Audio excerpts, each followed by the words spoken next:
Hello बच्चों, let's see this question. So our question says that a constant current flows in a horizontal wire in the plane of paper from east to west as shown in figure.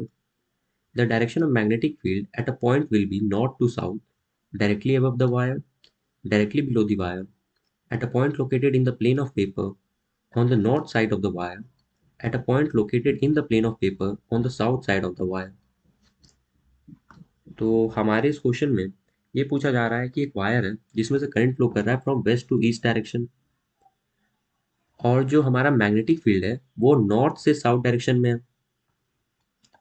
North से south direction में हमारा magnetic field है। अब हमसे ये पूछा जा रहा है कि जो डायरेक्शन है मैग्नेटिक फील्ड का वो अबव द वायर है या बिलो द वायर है या in the plane of paper है in which the wire is kept, और in the plane of paper है बट साउथ डायरेक्शन में in which wire is kept. तो हम इस क्वेश्चन के पहले की कंसेप्ट को देखते हैं। तो हमारे इस क्वेश्चन का जो की कंसेप्ट है वो है राइट हैंड थंब रूल।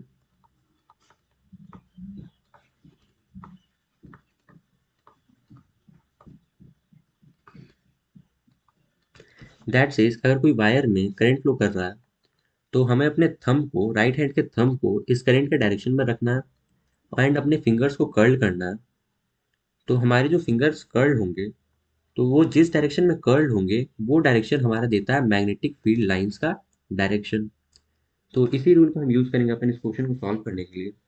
तो मान लेते हैं हमारा जो वायर है वो इस प्लेन ऑफ पेपर पर प्रेजेंट है।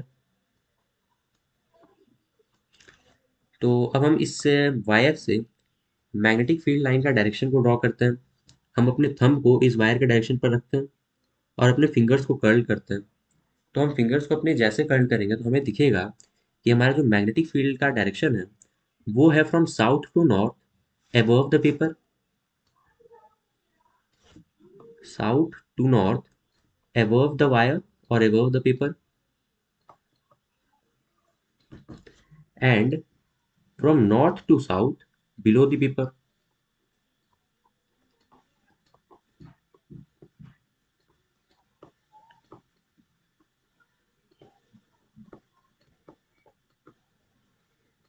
यानी जो मैग्नेटिक फील्ड का डायरेक्शन होगा वो साउथ से नॉर्थ होगा एक बार, और एक बार नॉर्थ से साउथ भी होगा। पर साउथ से नॉर्थ तब होगा जब वो अबव द वायर हो, और जब बिलो द वायर रहेगा तब वो उसका डायरेक्शन रहेगा फ्रॉम नॉर्थ टू साउथ। तो हमारे इस क्वेश्चन में बोला जाता है कि जो मैग्नेटिक फील्ड है उसका डायरेक्शन है नॉर्थ टू साउथ, यानी हमारे ये इस केस से मैच करता है। तो ये तभी पॉसिबल है जब हमारा मैग्नेटिक फील्ड है वो बिलो द पेपर रहेगा। यानी हमारा ऑप्शन ए तो ये गलत हो जाएगा, क्योंकि ये तभी पॉसिबल है जब हमारा मैग्नेटिक फील्ड का डायरेक्शन होगा फ्रॉम साउथ टू नॉर्थ। और B option says that directly below the wire. तो ये ऑप्शन करेक्ट है कि अगर हमारे जो मैग्नेटिक फील्ड का डायरेक्शन साउथ से नॉर्थ है तब ये अबव द वायर होगा, और जब नॉर्थ से साउथ होगा तो बिलो द पेपर होगा। हमारा C option and D option तो डायरेक्टली गलत हो जाएगा, क्योंकि इसमें जो मैग्नेटिक फील्ड का डायरेक्शन है वो प्लेन ऑफ पेपर में बोला गया है, पर हमने देखा कि वो तो अबव द पेपर है एंड बिलो द पेपर है। तो ये ऑप्शन भी हमारा गलत हो जाएगा। तो finally we get our correct answer, that is option B. So option B will be correct answer for this question. Hope you got this well. Best of luck.